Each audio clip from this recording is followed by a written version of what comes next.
Yeah, welcome everyone. This is the TBS Pioneer Series. We're so happy to start this one with Dean Blackburn, who's joined by his son Brooke today. What are you doing? He will be here shortly. Hi,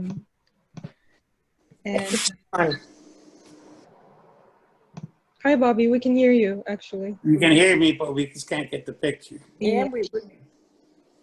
Oh, let me do that. Maybe that will work for you. And you can, as you can see, Nick is here with us. So thank you so much, Nick, for joining us. You got it down the corner. There you go. No. Hi, Bobby. Hi. Okay. What do you hit for the share thing? Yeah, there. Now you got it. Perfect. You're on here, okay? I was just doing a little intro, Bobby. So yeah, go ahead. Yeah, thank you so much for joining us today. Brooke will be here soon too. And I was just thanking Nick and who will be asking the questions today. And just wanted to do a little housekeeping. So the interview will take around 45 minutes and then we will have 15 minutes for your questions. If you're registered and watching us on Zoom here with us, you can just drop your questions on the Q&A or the chat box. We're also streaming live on TBS Facebook page simultaneously. Hello everyone there as well. So if you want to leave your questions on the comment section there, we'll check that and try to cover everything, hopefully. I will leave it to Nick without further ado, but I just wanted to thank you to our sponsor today for this live stream, Tim Hortons Southside Shuffle, Blues and Jazz Festival, as well as our year-round supporters, Toronto Arts Council, Ontario Arts Council, as well as Government of Canada. And just a quick reminder that TBS is a not-for-profit charity celebrating its 35th anniversary this year, and it relies on membership and donations. As you may already know, unfortunately, COVID has impacted the music industry heavily, and it's really important to have the support of our followers, especially during these challenging times. So if you would like to make a donation, it's tax deductible, and so you can just do that through our website pretty easily, TorontoBlueSociety.com. And on that note, I would like to turn to Nick and to begin the interview. And hi, Okay, thank you. I'm just going to take myself out of this. And Bobby. So it's a great pleasure to be having the two of you here today to talk about what is a remarkable family history. I want to begin. Some people may know a little bit about the Blackburn family history, but I mean, it really does go a long way back. Now, I should explain, I'm doing this from the family cottage, which is just down the shore on Lake Huron from you, Bobby, and you're up there you're up on the Bruce Peninsula, and that's really sort of your family's. That's the roots of your family going back some time, is it not? Yeah, my mother was born in Owen Sound, and that's where my grandfather came. He and his father and his brother came up through the Underground Railroad to the northern terminus. So, right. We used to come up here when we were kids and hunt for morels and leeks and the 24th of May, and then we come up in the summertime. I used to stay at my aunt's place on the farm, so I really liked the Bruce Peninsula. Right. So that area was what was known as the northern terminus of the Underground Railroad. Yes. Is that true? Yes. Yeah. That was where the northerly. Pardon me? It was your great grandfather who came up? Yeah. He brought my grandfather and he brought my grandfather Solomon Earls, and his name was Elias, and I think his brother, my grandfather's brother, was named Elias too. Right. So that's sort of like incredible in and of itself, that the Blackburn family history goes right back to, you know, the arrival of African, you know, an African slave, your great grandfather. They came. Here. They came from Kentucky. They came up to the Underground Railroad. Yes. So, but you yourself grew up in Toronto. Yes. Yeah. I spent 50 years of my life in Toronto, but or close to it, and then I moved up here about 25 years ago, maybe a little longer. You know. Right. I bought the property up here. I got 25 acres up here about I think it was 87. Then I built a house, and we've been up here ever since. Right. And there's been an ongoing celebration of the history of the Underground Railroad in those parts, right? And you've been involved in that. So tell us about that. Well, that's the Emancipation Picnic, which happens every 1st of August long weekend. And it's been going on for 150 years, 153 years. So, and I've been going to it almost every year except for this year because of the COVID. And for the last 50 years anyway, since I was a kid. And for probably the last 30 years, I've been participating in it, playing music there. And Brooke too. Right. You know.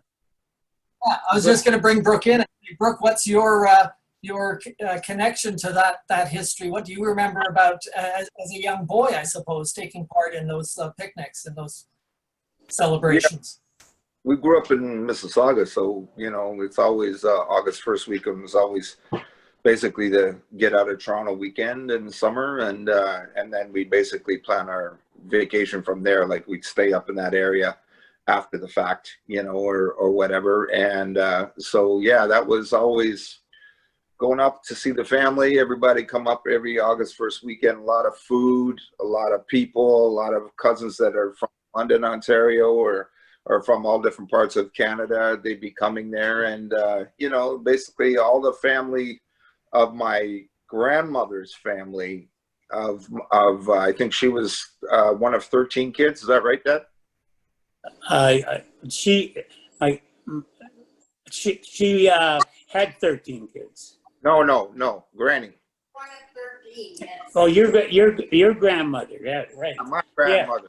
Yeah, my mother, yeah. Right. Yeah. So her family, from that family of the 13 kids, you know, then my grandmother, and then I'd hang with, you know, all her extended families, you know, generations of kids throughout the years, and then I'd see them every year at August 1st weekend. You know, the Johnsons and all the different people that were Greens, different earls and stuff that were all related to me. I'd kind of meet them, and then I'd meet new ones because, of course, you have new kids that are, you know, being born throughout the years, and this is your cousin, and then you learn about the history of the family, you know, through that interaction every August 1st.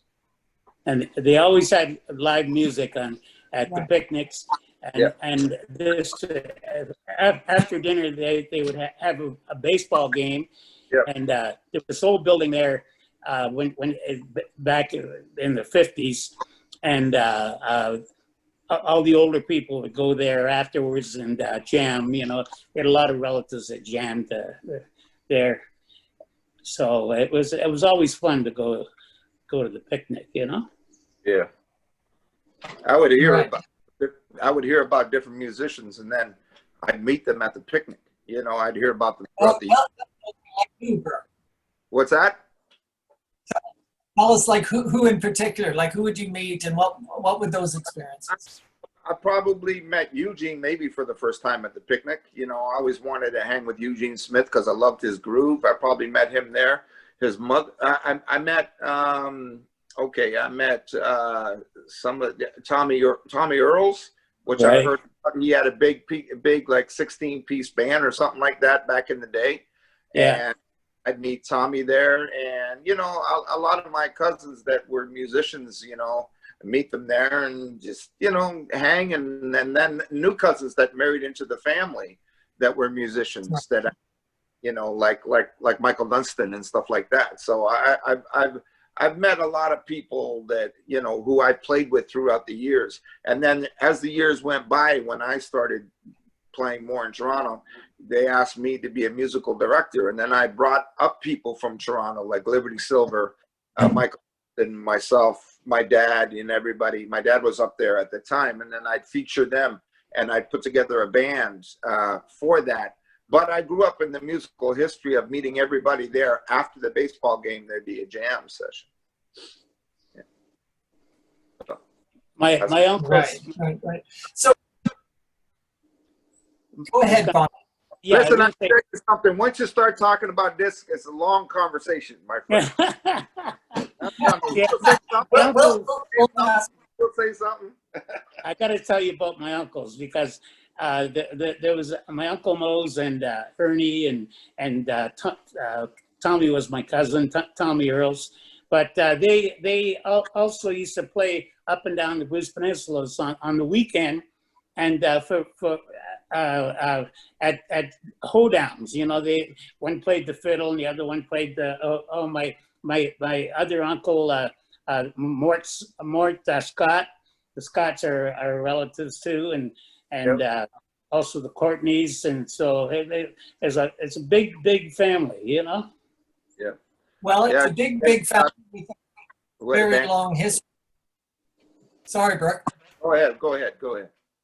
I was just going to jump in and say, so Brooke, when did you start becoming aware of your dad's long history in the Toronto music scene, and you know, that both the Blue Note and the Zanzibar stories? I mean, you must have started hearing about the musicians your dad worked with, the gigs that your dad held down, the touring he did outside of those residencies in those Yonge Street bars. He was touring all over Ontario and Quebec.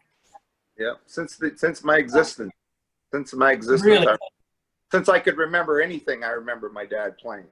You know, basically, when we lived in Brampton, when I was really young, I was born in Toronto, but then my parents bought a house in Brampton, Ontario, and then we moved in there. And then my father would go away for, you know, whatever tour he was going on, and he'd come back with a new car, Cadillac or whatever, and then it'd be my dad coming down the road, and all my friends chasing after the car when my dad came home.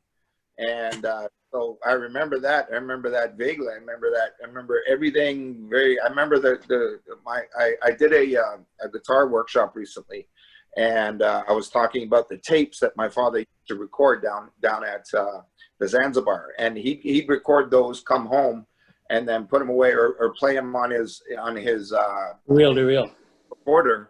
And then I'd be listening to them before I went to sleep, because I'd hear these things going on. And then I'd wake up in the morning, and then my dad would come in and then he'd start them and he'd play them from the previous night. And then I'd hear them before I went to school. And then I'd come home from school and I'd hear them again. So I was always surrounded by these reel-to-reel tapes. We had boxes and boxes and boxes of reel-to-reel tapes that were recorded at the Zanzibar back then, or wherever place he was playing. So ever since I could remember, we've all my brothers, and my other brother's older than me, so he probably has even more memories. Mm-hmm. Wall-to-wall musicians too, because I used to bring the musicians home during. A lot of musicians from the United States came up when I was playing the Zanzibar, and they're trying to avoid the war, war in Vietnam, and some great players came, and I used to let them stay at my place a lot. And they come up and jam, and guys like Roland Prince, and he was from the islands, but Paul Butterfield, Phil Wilson was with Paul Butterfield. They all came up to the house, and you know, like it was it was like one big party basically, you know. But they always taught the kids always listened to them jamming, you know, and even Roland was teaching them too, you know, like Roland Prince played with Elvin Jones and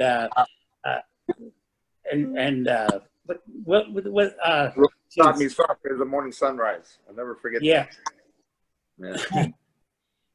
So Brooke, you basically had this in your blood, and you're learning it both from your dad and from all of those guests. But so I get the impression that your dad is rightfully you would call him a mentor. Yep. Yep. But Bobby, tell us who your mentor.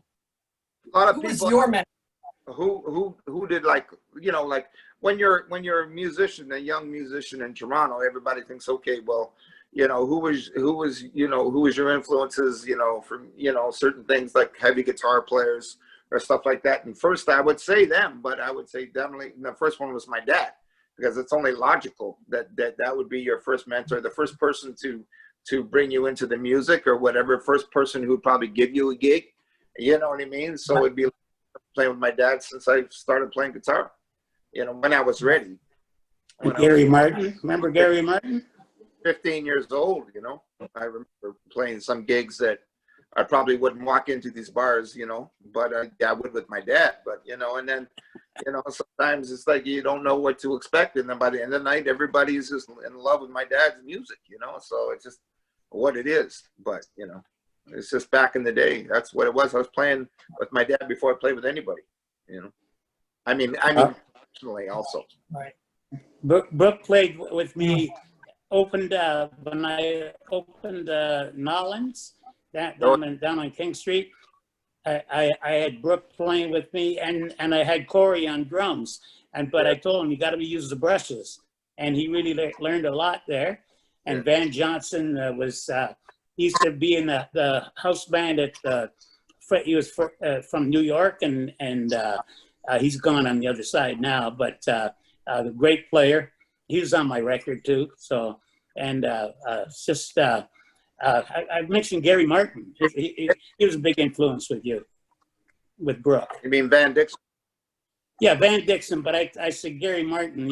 He was saying, what was your influence, Gary? Yeah. Right. And Gary talked, and he was another guy who stayed at our house. He was from Chicago. And he stayed at our place and taught me a lot. I was really into George Benson at that time, and he learned from a guy named Phil Upchurch, who was George Benson's rhythm guitar player. And so there was a direct connections between, you know, what do you call it, you know, and then I learned a lot from George Benson from him, and then, you know, music in Toronto. And then I was playing in Calgary doing a gig with Shakur Saida, and yeah, this guy in the audience, he says, oh man, I like your chords. I was playing these different chords, this blues chords or whatever. He, oh man, I really like your chord changes. I said, oh yeah. He says, what's your name? He said, his name's Gary. And he said, I used to play with your dad. And I said, Gary. And I said, not Gary. And he said, yep. And I hadn't seen this guy in 30 years, man. And he was in Calgary, just sitting in the audience. And then when I was doing a sound check for CBC, they were doing a recording. And then I just jumped off stage and like, I haven't seen this guy in 30 years, man. He taught me how to play guitar, basically. So. Yeah, Gary. So I'm still in touch with him too on Facebook. You know, he's. Yeah. Gary's cool. So Bobby, let me jump over to you and just say that it's when you were touring a lot, you were often billed as Canada's Fats Domino. So Fats Domino was a big influence on you, was he not? Tell us about that. Okay, Fats Domino. All of my life, like when my brothers first bought records, they bought Fats Domino, Little Richard, Lloyd Price, Big Joe Turner, and a bunch of other jazz records, you know. But R&B was like Laverne Baker and stuff like that.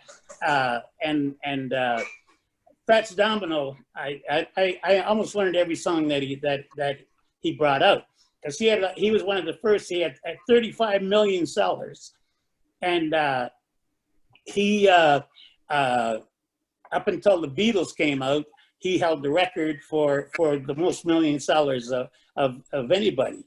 So I finally met him in person. I'd say about around 1965, around there, and he was. This is when he was having problems with the IRS. He owed them a couple of $1 million. So what he did, he went on the road, and they said guarantee his wages. So he was selling his albums and pictures And he said, hey, he had all the rights to his albums. He had truckloads of his albums with him. And he says he did 351 nighters to pay off this $2 million loan from, well, the government. I was really impressed with that. But I knew almost every song he'd bring out. I learned it, you know.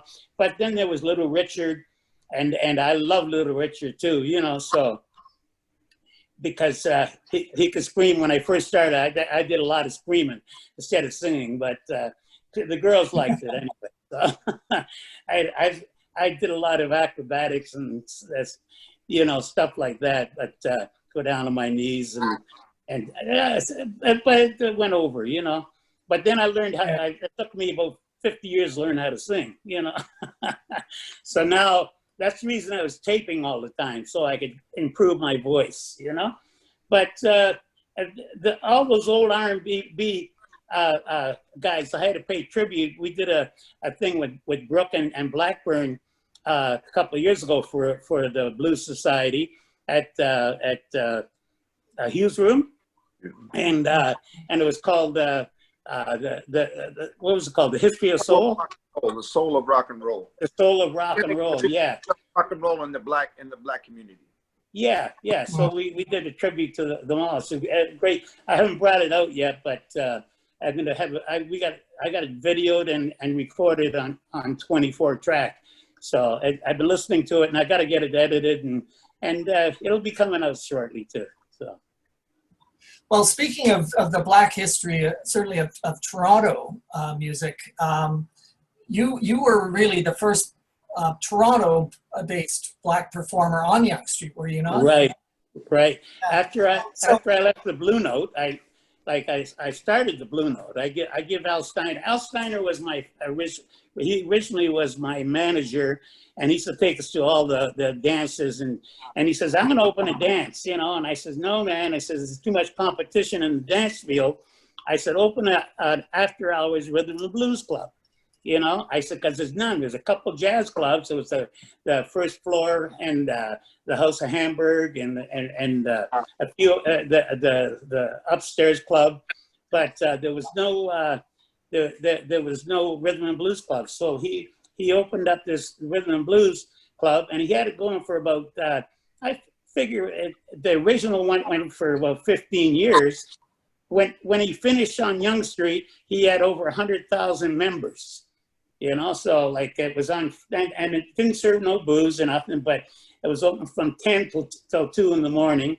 And we had jams with anybody who was in town. They'd finish work at about 12 o'clock during the, and a few places were open to 1, but very few. And they'd come over like Jackie Shane and Frank Motley's group and anybody who was in town, man, would go there, you know, so. It was really Frank Motley, dual trumpeter, and the dual trumpeter, and Jackie Shane, the great transgender soul. I mean, they really shook Toronto up, did they not? Yes, I the first time I seen them was at the Holiday Tavern. I ended up playing there too, and Curly Bridges, he played the piano just like Little Richard and Fats Domino. He was really my eyes were just peeled on him, you know. So, but it was a great band, you know. And I ended up playing with a lot of the players from that band when I went on the road, and they came with me, you know. So, but they really loved Toronto, and Curly's gone, but he was a great entertainer, you know. He was with Electrify Records too. Right. And Jackie Shane, what would you say about his talent? Her talent? Just give me a second, okay? I gotta go do. I'll be right back, okay? Okay, all right. So Jackie Shane was one of the finest entertainers I ever seen in my life. Okay, like he was like, some people call him she, I call him he, you know, but he had a following of most beautiful women I've ever seen, you know, and they used to he had an entourage. He come into the Blue Note, and he had the entourage with the most gorgeous women. I didn't know that there might have been working girls or what, you know, but but anyway, when I seen him, he just lightened the place up. It lit it up just like a firecracker, man. And he was a great singer, and it's too bad that they shipped him back to wherever he was from. I think it was from New York or Brooklyn, I think. I'm not sure, but he really impressed me a lot. Right. So much attention is given, and rightfully so, to Ronnie Hawkins for sort of bringing rock and roll to Toronto. But in fact, there was already a rock and roll scene in Toronto, wasn't there? All right, Yeah, first, before you do that, listen, I want to Yeah. tell you guys, people have come up to me, people like Dominic Triano, a lot of people came up to me, and they said the first person I ever saw was my father play rock and roll in Toronto. Yeah. Okay, so Ronnie Hawkins, I came later. Yeah, Ronnie Hawkins came later on Yonge Street, but yeah, that's a fact. But I got to know Ronnie pretty well, you know, and as a matter of fact, he got Robbie Robinson. Like we used to play at the Golden Mile Theater. I don't know what that is, but. Okay. An emergency. Yeah, There we go. emergency alert. Emergency. Investigation. Anyway, Individual in Gore Bay area of yeah, there's a storm or something happening. no, guy armed. Well, anyway, we don't want to even hear about that. Somebody with a gun is going crazy or something, you know. But anyway, what was I talking about? You were talking about Robbie Robinson and. Oh yeah, Robbie Robinson had a group called Robbie and the Robots, and we used to play at Golden Mile Theater, 1955, right? And that's when they used to have rock and roll bands just before the matinee to keep the kids quiet, right? And he had a group called Robbie and the Robots, and all he played was one chord, and he played all Bo Diddley stuff, right? And he was shocked that we knew three chords, you know, the Bobby Dean and the Gems. and as a matter of fact, my guitar player was showing him how to do it, you know, and they would become great friends. But Ronnie ended up getting Pete Mitchell. He had him playing with them, and Bobby Lenthal went with one of his players on the road, and it was just like Bobby was in my original band. But Ronnie and I were really good friends. Anyway, Right. So he was holding court down at The Le Coq d'Or. You were there at Zanzibar, and you were there for from 1969 to 1975, and those matinee shows were legendary. So how did that come to be? How did the Zanzibar matinee shows start? Okay, just gonna go back a little ways to, I started the Zanzibar after I left the Club Blue Note, which was about 1962. We turned pro, and we had to be in the union. So the good part of that was that any of the Toronto Musicians Association had, anytime there was a rock and roll band come to Toronto, we were the only rock and roll band that was in the union, so we got to be the sit-in band. Never had to play, but Lloyd Price came to town, and any Americans that Bo Diddley or whoever it was, we were the backup band, you know. Never had to play, but we got paid for it. But now going back to 19 I think it was 69 to 75. That's when Dave Cooper, the late Dave Cooper, he was the owner of the Zanzibar.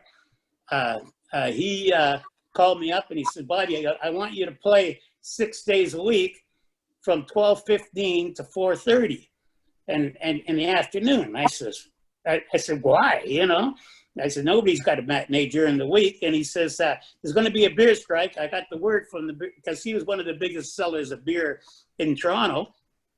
And he let him know, and he filled the whole basement up with beer, right? Like cases of beer. The whole basement of the Zanzibar was filled with beer. And he says, there's going to be a beer strike, and I want to have live entertainment every day, all day long. And that's when the afternoon thing. We play from 12:15 to 4:30, and then from 4:45 to 7. Another band, and then from 7 on so they had continuous entertainment. The show never stops at the Zanzibar Tavern. That was a thing. But they had go-go girls too at the time, you know. What killed What was that? Go ahead. All the places on Yonge Street had go-go dancers. Yeah, go-go dancers. Yeah, look, Octor had go-go dancers, the Brown Derby, the Bermuda, and being in the musicians union, I found out from the guys that were at the Victory Theater. It was a burlesque theater, right? But they would tell me when the girls took off their pasties and they were going nude up top, and then when they went completely nude, that's what killed the music on Yonge Street. But I made my mistake by telling Dave about it, and so he was the first guy to get strippers on Yonge Street, basically, you know. So I didn't know it was going to ruin the. It didn't kill live music on Yonge Street right away, because you kept things going well through your residency there. So you had guests sit in with you, but you were holding down these afternoon matinees. What kind of things were you playing, Bobby? We were playing a lot of originals, but at the same time we were playing stuff like by the Meters, Sissy Strut, and stuff by Eddie Harris and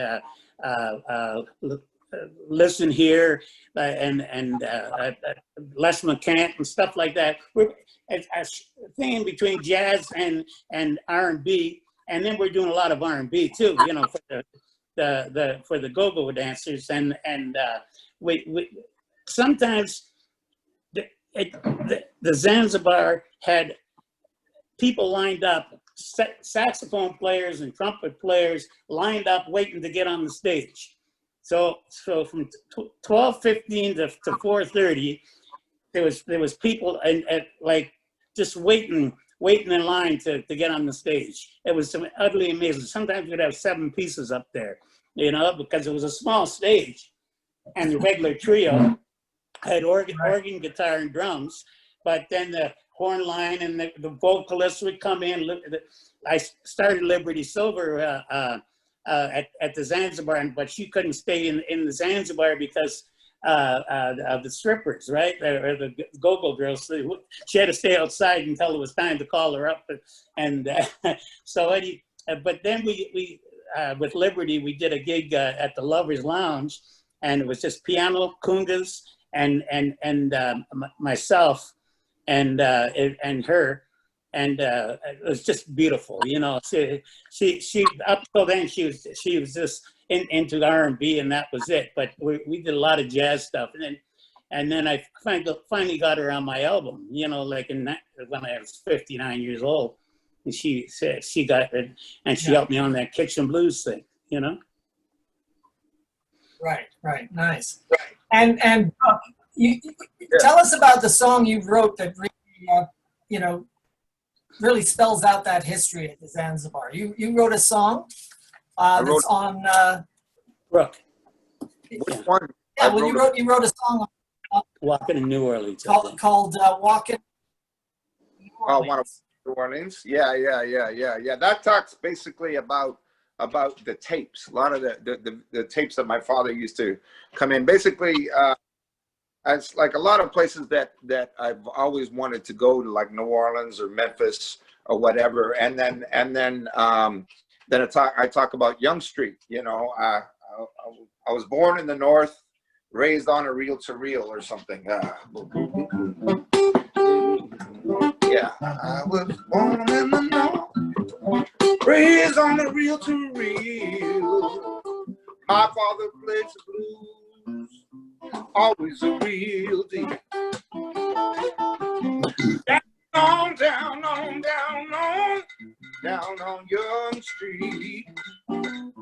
Sorry, I got a glass up here. But yeah, that's sorry. I have to play it to remember the words. So, yeah, I talk about Yonge Street, and I talk about the tape, how Yonge Street was.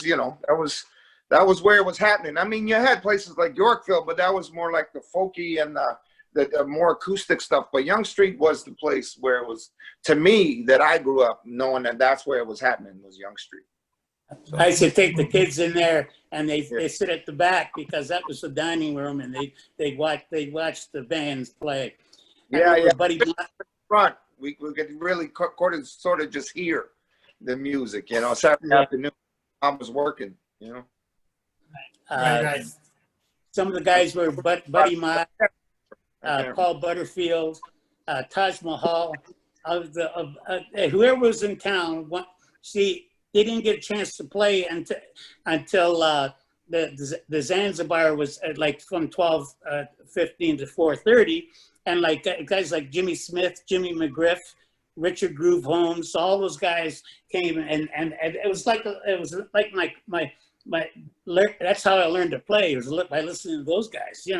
I'd play conga drums and listen to them play right beside me in my ear. So it was always fun, and a lot of great players. What was that? I'm just saying that's obviously that was the benefit of the matinee, is those visiting musicians who were in town, they could come by and sit in and check you out because they were free in the afternoon. Yes, exactly. And a lot of them ended up staying here too. But then a lot of them ended up taking my guitar players with them, like Roland Prince. He went with Jimmy McGriff, and Terry Logan. Terry Logan went with Jimmy Smith for down at the Colonial. He was playing at the Colonial, and Jimmy Smith says, "Well, I'm sorry, I got to let you go because there can only be one star on the stage." And Terry was a wicked player, and he said, "See, you're taking away from my thing, But anyway, when Jimmy Smith came in, I said, "Well, how can he play like this?" He says, "Got to learn scales. Got to learn scales." And I said, "Oh, thank you." But it was quite an experience, And like there's guys from James Brown's band that came in. This goes on and on, Paul Butterfield. Yeah. Paul Butterfield. Yeah. That was Phil Wilson's was the drummer. Paul Butterfield. He used to come in. Not Prince. The guy from Canada here. Rick James. Rick James. Yeah. He's come in and sing, and a lot of singers used to come in and jam. Yeah, from Buffalo and lived in Canada for a long time. Yeah. So these famous tapes, the Zanzibar tapes, are we going to get to hear them today? Yeah. We did an interview with Bill King just before we did that solo rock and roll, and he said there's somebody that he knows that you got to bake the tapes. I don't know if you ever heard about that, baking the tapes, yes. and then they put it on digital, and you get about 1 or 2 plays out of it, and because like these things are, if you play them, they the way they are, they might just crumble, So that by baking them, you can something like that they call it, But get one play out of them, and you'd have to transfer them. Yes, that's it. Yeah. And transfer all the information onto digital or whatever. Yeah. Right. So guys, pardon me? I just want to ask you a little bit about what's coming up next for each of you, because Bobby, I know from interviewing you previously that you've got at least 2 albums that you've got planned, and you're working on your memoir, which I think will be fascinating. And Brooke, we'd love to hear after Bobby talks about those projects, about what you and your brothers might be working on next. Okay, you guys talk. So go ahead, Bobby. Earlier that I have a gig that I have to get to, so I'm gonna put you on. I'm gonna keep you on here, and I'm gonna be just going to my car and driving a minute. So I literally have a gig in front of somebody's house on the street for their neighbors. So I'm gonna do that at the same time. So talk to my dad for a minute, and I'll get right back to you. All right. After that. Okay. So Bobby, you've got a gospel album. Well, I want to make a double album. I love ballads, right? It's standard ballads. So I'm gonna and put some R&B ballads on there too, and I also love gospel because I started in the church, you know. So I want to make a double album of gospel and ballads, you know, and like I already like my son, he's got a studio and he I told him about it last week. I said I want to make this double album. He says, well, as soon as this COVID gets, you know, straightened out, we'll do it, you know. So and then I'm for the last year and a half I've been writing this book, but I find it a little bit difficult because I keep remembering stuff. And I keep writing it down, and I don't like computers that much, right? So I've been doing a lot of notes and stuff. But so my oldest son Robert says, well, why don't you dictate it and then get someone else to do it? You know, yeah, I know how to type, you know, because I learned it in school. But I said, well, that makes sense. So that's what I'm going to do. Instead of writing down the notes that when we were down in Mexico, I did about, I'd say maybe about 4 or 5 chapters. But right now I'm still only 16 years old. Like this started when 1940 to 1956, right? But now then I started playing with the gems, and it goes on from there. And the more I think about it, the more stuff that comes to me, right? So it's just, it's amazing, So you know. You're revising as you go. Yeah, and my long-term memory is good. You know, my short-term memory is not as good as it used to be, but that's about it. That's what I'm doing, and hopefully I'll be finished it within 2 years, and I'll have my album out. My last album probably, but now I've hooked up with a couple of the guys from the original Gems. We're going to have a get together, and I was talking to Kay Taylor, and she went into the Blue Note after I did, and I'm in touch with her she's down in Georgia, and she wants to have she comes up here once a year and wants to have a reunion. Now. Who was it? Was it you, Nicholas, that was saying something? Just let me think. No. It's the editor of this new book that they featured. They featured Bobby Dean and the Gems in it, and it's called how rock and roll came to Canada. I forget the name of it, but I did the forward in the book. And they did give us a couple chapters in there, Nice. by Greg Stewart, and I don't know. Do you know what the title is, Nick? I think I have heard of it, Bobby. It's Well, it's not out yet. Right now, I'm helping them edit it. You know, so.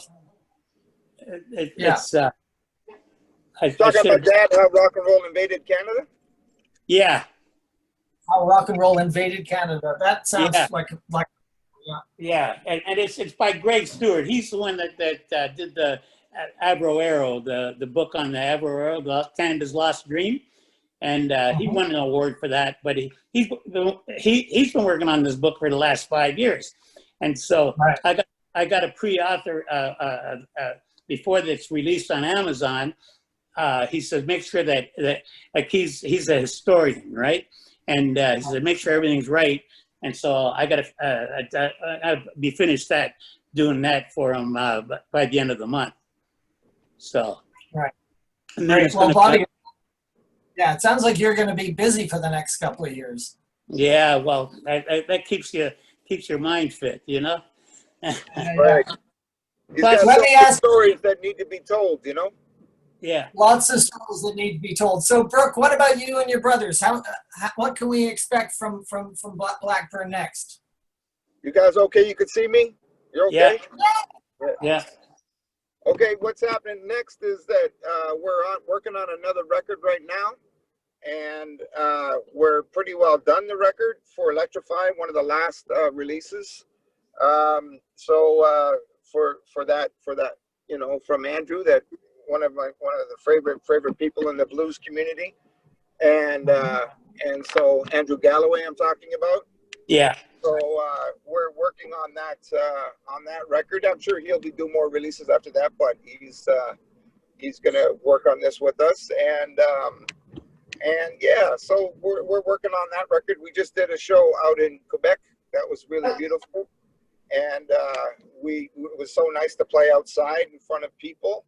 And we did a really nice show in Quebec and Trois-Rivières at a 3,500 seater place, and they only allowed 250 people, so that was quite amazing.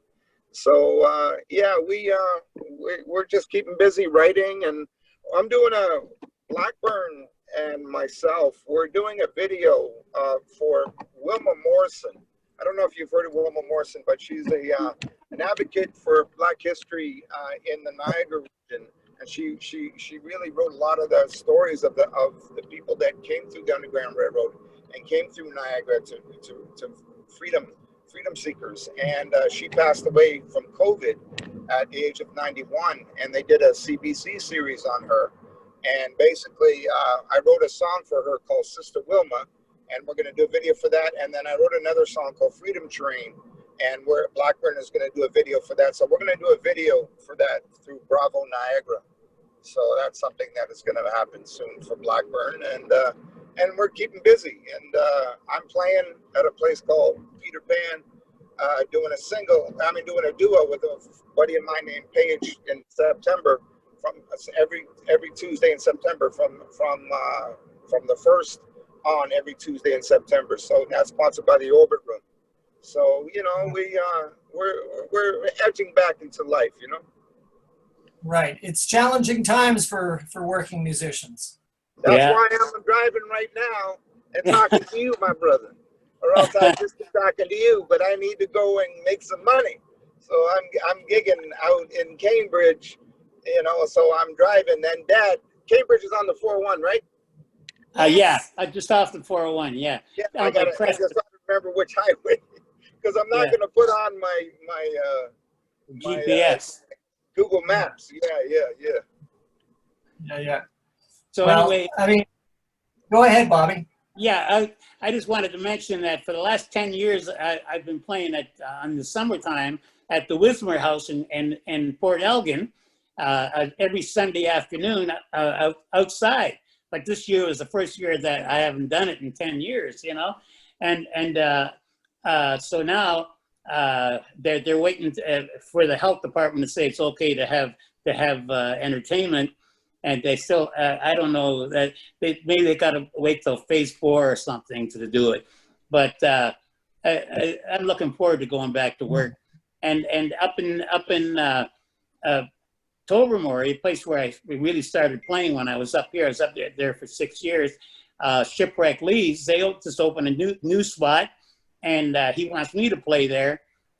So as soon as they get the okay, they're going to give me a call, you know. So, but this year I haven't played, you know. Right. So you're obviously keeping your chops up. Oh yeah, probably played it. I'm still working on tunes, you know, like, and changing my repertoire quite a bit, you know. I've been working on some Joe Turner tunes too, you know, like yeah. I seen an ad with Big Joe Turner singing. Just walk right in and open up the door. I don't know if you. So anyway, I looked it up on the internet and I got it, and it's a real good blues tune, you know. So I'm going to work on it. Right. Nice. So, I mean, Bobby, I mean, your history, your perspective from coming up through the Toronto music scene in the 50s to your perspective today. I mean, how have things changed for musicians in Canada? I mean, you can talk about musicians in general, and maybe you can talk about. Yeah, I think that the musicians in Canada are now reaching a peak where that they're well known all over the world. You know what I mean? When in the 50s, the Canadian talent was not known until Richie Knight and the Midnights with George Simcoe. They did Charlena, and they finally made it to #1. You know, but the whole scene, music scene has evolved so nice that now Canadian musicians are welcome anywhere in the world, and it's nice for my kids that they're getting a good play on the blues scene. But they have a lot more talent than a lot of people out there, and I like to see them expand and like Brooke is doing stuff that it's blues, but it's very soulful, you know, and he's expanding into the digital world, but at the same time he's staying competitive, and that's what's going to help, because it's still I hate to say it, but it's still a white man's world when it comes to the music, except for the blues, even including the blues. Mm-hmm. So it's like I think that I'm just going to bring Brooke in now. Yeah. Yeah. So Brooke, you heard your dad. What would you say about his comment there? Do you think that there are the opportunities as many as you would like to see? Tell me how things could change, how you would like to see things change. I would like to see things change, or how I would like to think things recognized. There's two things. Recognized in the blues. I mean, you got to realize where the blues started. One thing about the Black Lives Movement and what's happening is that people got to recognize where the blues started in the Black community. Okay, that's they got to understand. They got to recognize that, and that people got to understand that, you know, that there are a lot of Black musicians that play the blues but have not been recognized as blues musicians, because we play other things. We play blues, we play funk, we play jazz. We try to keep busy. We try to keep on inventing and stuff like that. But the Black people, there's a lot of Black people that do play the blues, and that need to be recognized. Need their let's say their careers pushed like other careers are being pushed in the community. So that one thing, as far as the music business for musicians, Toronto is a great place for musicians. It always has been. It's the learning place for musicians that I find. And a lot of musicians that play throughout the world started playing music in Toronto. So that's where I say. Right. Well, that's really. Yeah, a lot of Canadian musicians had to go to the States to get recognized. That's the problem with Canada right now, is that they still have that mentality that you have to go to the States to get recognized. You got to go to Europe. You got to go to wherever. And Canada is a great place to get recognized on your own, but it's we don't have the population to buy records, to do this and do that. Touring across Canada, it's a major feat because it's a big country. You know, so you're driving 8 hours to your first stop, or you're driving 18 hours to your next stop. So, you know, in major cities, you know, so it's very difficult to make, but I would love to make it just in Canada. You know, I'd love to do that, but I've toured the States, and we get a lot of things happening in the States, but I'd love to make it just here in Canada, but we need people that are going to support Canada. I believe that Blackburn is, my son's, the group Blackburn is one of the top bands in the world.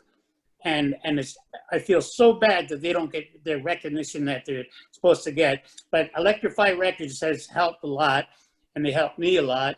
And I appreciate that. But there is so much more that could happen if the whole country would acknowledge. Like, I feel that Dwayne is one of the best singers that I've ever encountered, and even though he's my son, but they don't get any recognition here, you know, unless they go to the States, and they're getting a lot of play in the States, but and it's up to the Toronto Blues Society to start promoting Black entertainment more, I believe, you know, because like it's for years and years. Like the awards they give, it was you can be nominated, but you very seldom won. Okay, so I think that, and I appreciate the one sec. I appreciate that the Toronto Blues Society for finally opening up and having stuff like this and the open forum and stuff. But at the same time, it's got to recognize the true musicians in Canada.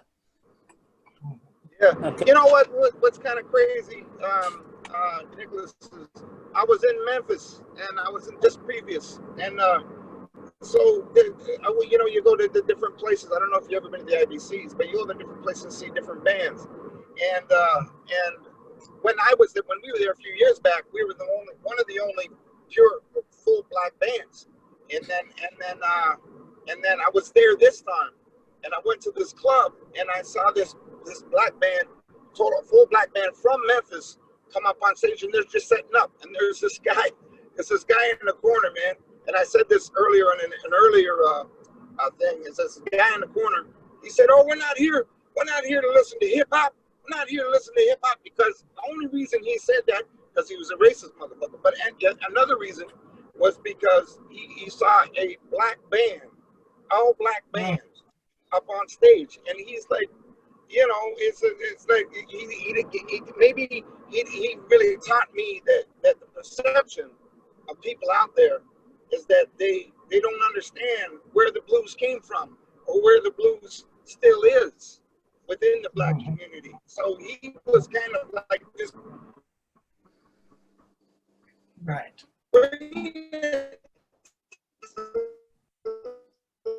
Something's happening. Oh, No, he's not playing. He's driving.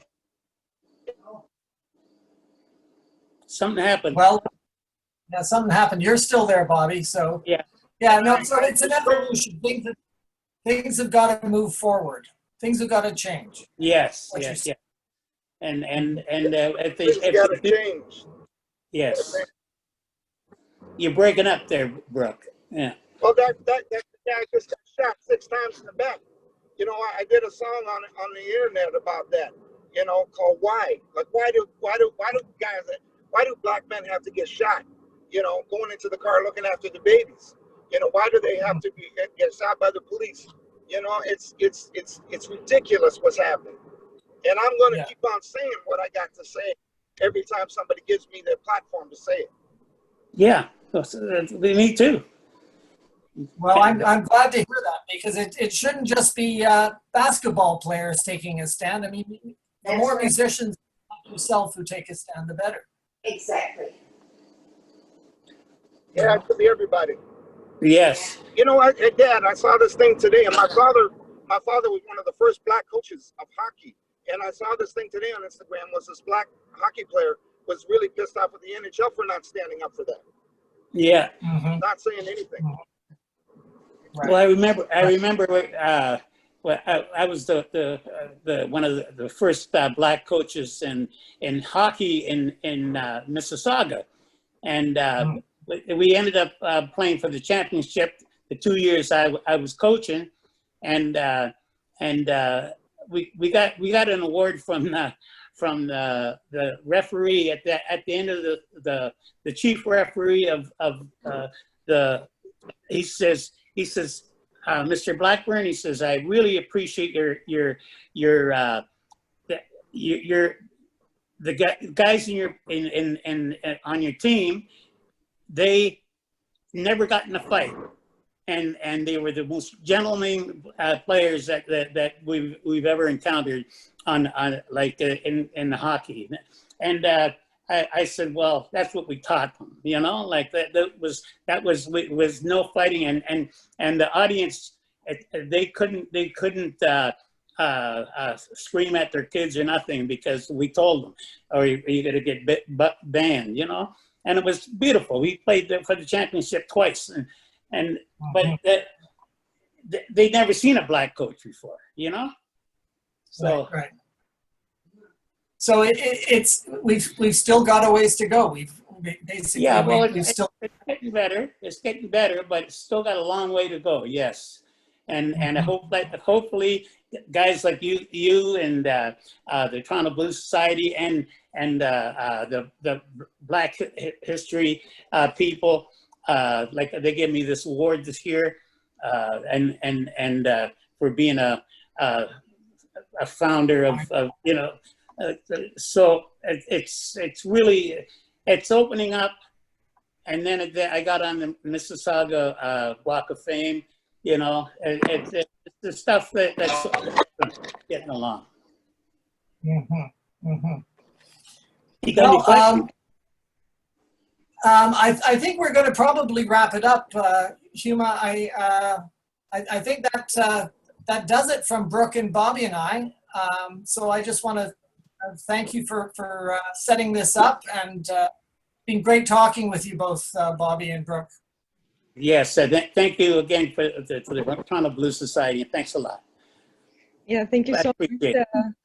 Thank you so much for you, Bobby and Nick, and for everybody who tuned in to watch us. And we just hope you enjoy the interview, and make sure to check out Bobby's and the Blackburn Brothers account on social media to follow them. And for TBS, we will be back with Harmonica Workshop this Saturday, actually at 2 p.m. And you can find all that information on our social media accounts too, Facebook, Twitter, as well as Instagram. We hope you can join us there. Otherwise, I guess we all wish you a happy weekend. Okay, bye-bye. Thank you, everybody. Thank you. Bye-bye.